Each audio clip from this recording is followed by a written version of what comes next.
fastest growing sport in America got a swift kick today. Several top officials of soccer's world governing body were arrested in a massive bribery scandal. With officials hiding behind bedsheets, the biggest scandal ever in the world's biggest sport unfolded in dramatic fashion this morning. Investigation that, according to the Justice Department, spans a couple of decades. And according to them, FIFA was being run as a criminal enterprise.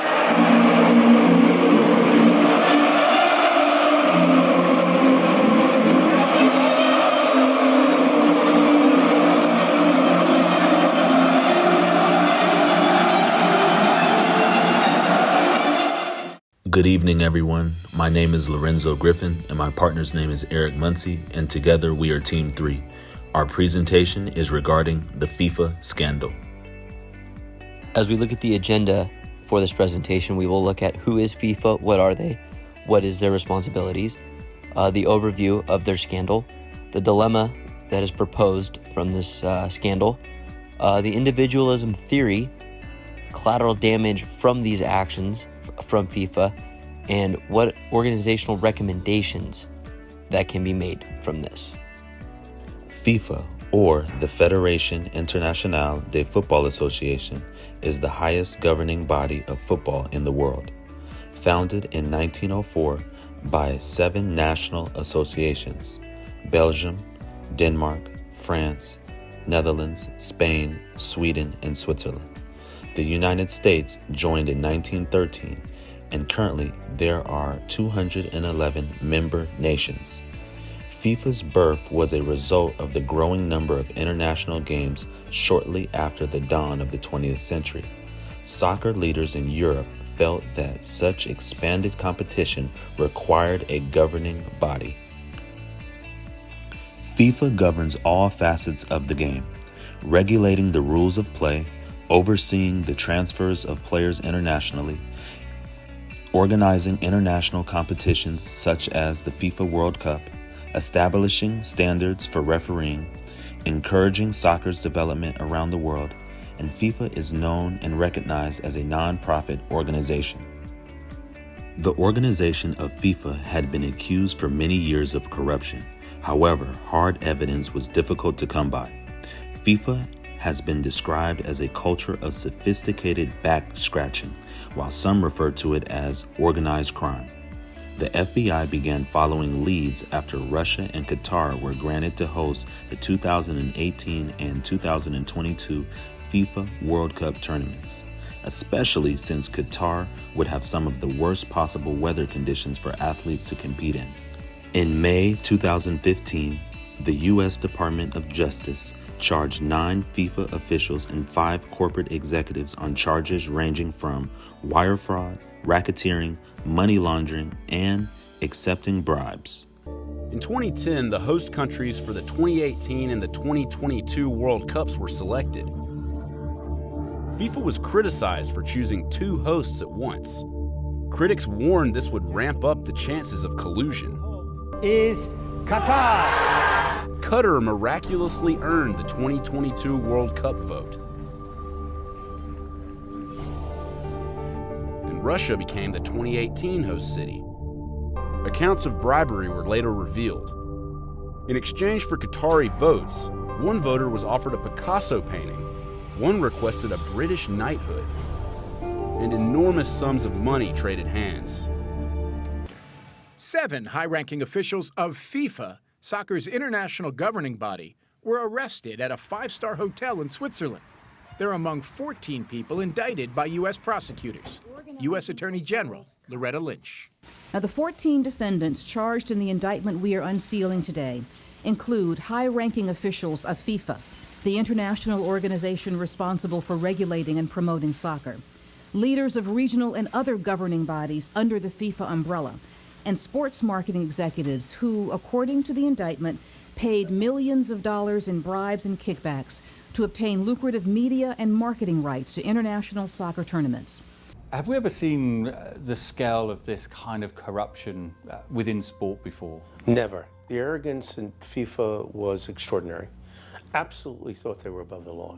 Thought that no one could touch them. One of the more interesting quotes we found throughout our research came from U.S. Attorney General Loretta Lynch.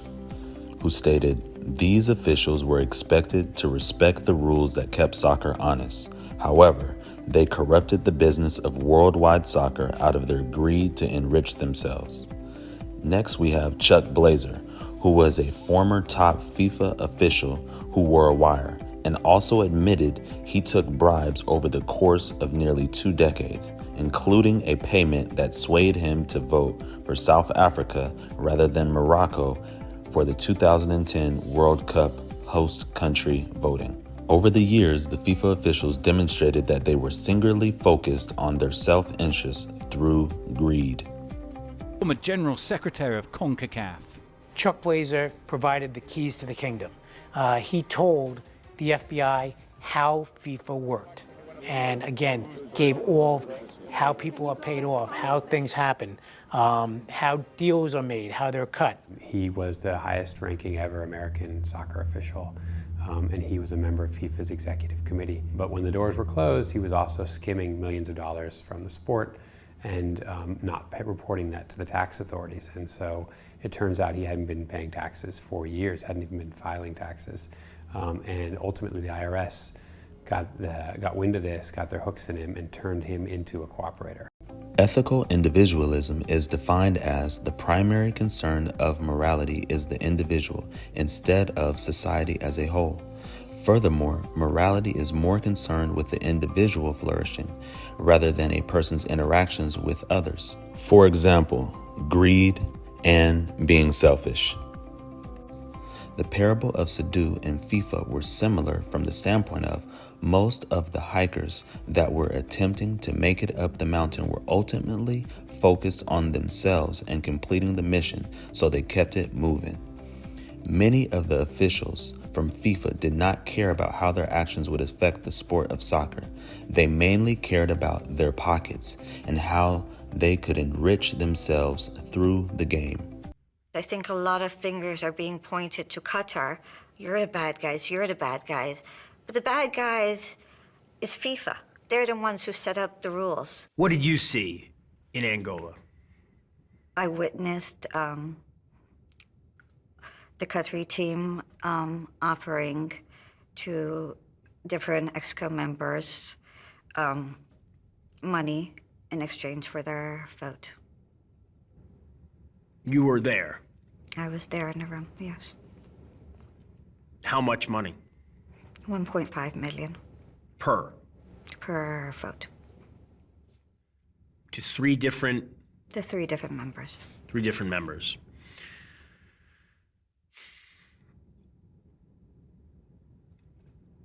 What did they say?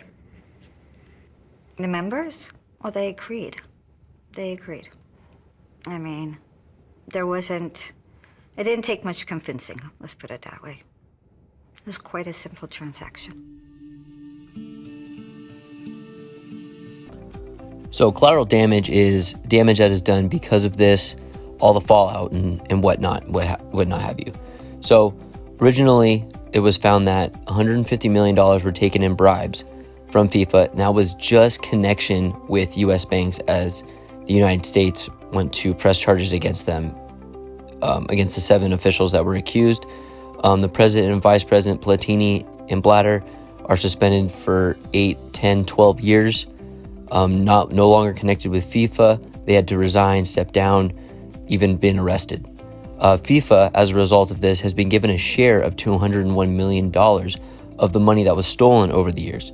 Now, FIFA being the central part of this, they aren't the villains. The organization FIFA is not the villain here, as these individuals within it, the president, the executive board, the 25 plus members of this board that sit there and make decisions, take bribes, vote on key essential stuff, end up being the villains here and giving FIFA a bad reputation in the international community.